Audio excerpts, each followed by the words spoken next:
Hello friends, अस्सलाम वालेकुम and welcome to reality TV. दोस्तों, कुछ कहानियां ऐसी होती हैं जिन पर यकीन करना मुश्किल हो जाता है। इस वीडियो में मैं आपको एक ऐसे केस के बारे में बताऊंगा जो पुलिस ने पहले कभी नहीं देखा था। ये कहानी आपको हैरान कर देगी।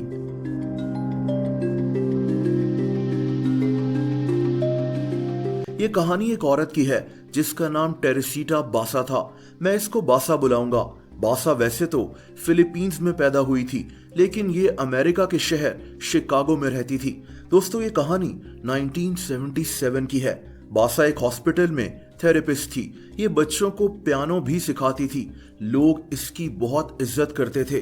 बासा अपने अपार्टमेंट में अकेली रहती थी, लेकिन 21 फरवरी वो तारीख थी जिस दिन कुछ ऐसा हुआ जिसने सबके होश उड़ा दिए।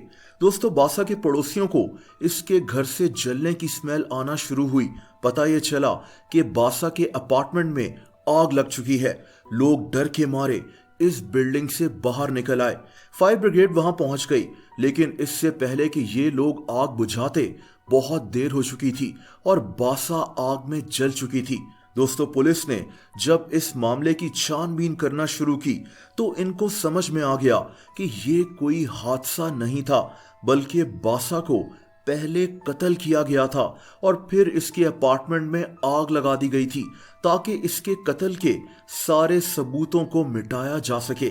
इसकी वजह यह थी कि बासा की लाश के पोस्टमार्टम से पता चला कि इसको पेट में कई दफा छुरा मारा गया था और फिर इसके अपार्टमेंट को आग लगा दी गई ताकि ऐसा लगे कि बासा जलकर मरी है। दोस्तों, अगले कुछ हफ्तों में पुलिस ने बासा से जुड़े कई लोगों को इन्वेस्टिगेट किया। इसके पड़ोसियों से पूछगछ की, लेकिन इनके हाथ कोई सबूत नहीं लगा। बासा एक सीधी सादी सी औरत थी। किसी की इससे कोई दुश्मनी नहीं थी। कोई इसको इतने भयानक तरीके से क्यों मारेगा? पुलिस इस केस को सॉल्व नहीं कर सकी। कई महीने गुजर गए और ये केस बंद होता दिखाई दे रहा था, लेकिन फिर कुछ ऐसा हुआ जो आज तक पुलिस की समझ में नहीं आ सका। दोस्तों, 6 महीनों के बाद बासा की एक दोस्त जिसका नाम रेमी था, इसको अजीब से ख्वाब आना शुरू हो गए। ये औरत बासा के साथ हॉस्पिटल में काम करती थी। इसको ख्वाब में बासा आती थी। इसके मुताबिक बासा इसको ख्वाब में कहती थी कि ये पुलिस को जाकर बताए कि मुझे कत्ल किया गया है और मेरा कातिल एक आदमी एलन शॉवरी है। दोस्तों, ये आदमी भी उसी हॉस्पिटल में काम करता था जहां बासा काम करती थी। अजीब बात यह थी कि रेमी अक्सर नींद में ये सारी बात बोलना शुरू हो जाती थी और इसका शौहर भी ये बात सुन रहा होता था। रेमी इंतहाई परेशान रहना शुरू हो गई और फिर इसने पुलिस के पास जाने का फैसला कर लिया। इसने पुलिस को अपने ख्वाबों के बारे में बताया। पुलिस हैरान थी कि जो केस 6 महीनों से सॉल्व नहीं हुआ, वो एक ख्वाब की बेस पर कैसे आगे चलाया जाए।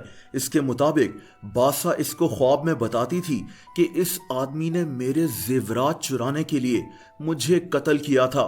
रेमी को ये ख्वाब बार बार आते थे। पुलिस ने ऐसा केस पहले कभी नहीं देखा था, लेकिन इन्होंने एलन की छानबीन करने का फैसला कर लिया। दोस्तों, एलन बासा के घर के पास ही रहता था। पुलिस ने इससे सख्ती से पूछताछ शुरू की तो इनको पता चला कि जिस शाम बासा का कत्ल हुआ था, उस शाम एलन ने इसके घर इसका टीवी ठीक करने जाना था। एलन ने कहा कि ये उस शाम वाकई बासा के घर गया था, लेकिन फिर ये वापस आ गया था। पुलिस को इस पर मजीद शक हो गया।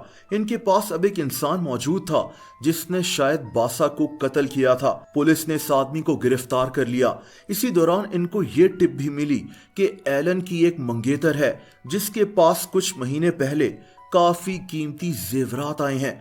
पुलिस हैरान थी क्योंकि रेमी को ख्वाब में बासा ने यही बताया था कि एलन ने इसके जेवरात चोरी किए हैं। दोस्तों, ये अजीब केस मीडिया में बहुत मशहूर हो गया था क्योंकि पुलिस एक ख्वाब की बिना पर इस केस को सॉल्व करने वाली थी। कुछ दिनों के बाद ही एलन ने अपना गुनाह कबूल कर लिया। इसका कहना था कि ये बासा के घर टीवी ठीक करने ही गया था, लेकिन वहां जाकर इसने इसकी अलमारी में रखे कीमती जेवरात देख लिए। ये वापस अपने घर गया और एक छुरा लेकर आ गया। इसने बासा के जेवर चुराने के बाद इसको कत्ल करके इसके अपार्टमेंट को आग लगा दी।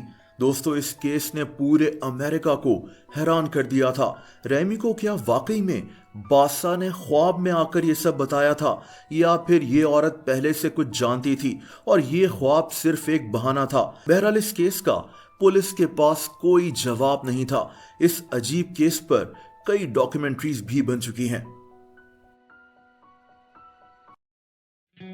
दोस्तों, आप लोग मुझसे इंस्टाग्राम पर भी कनेक्ट कर सकते हैं, उसका लिंक नीचे डिस्क्रिप्शन में मौजूद है। वीडियो पसंद आई हो तो वीडियो को लाइक जरूर कर दें। ऐसी इंटरेस्टिंग वीडियोस देखने के लिए इस चैनल को सब्सक्राइब कर लें और बेल आइकन पर भी हिट कर दें, ताकि इस चैनल की वीडियोस के नोटिफिकेशंस आपको मिलते रहें। अपना बहुत ज़्यादा ख्याल रखें। अल्लाह हाफिज़।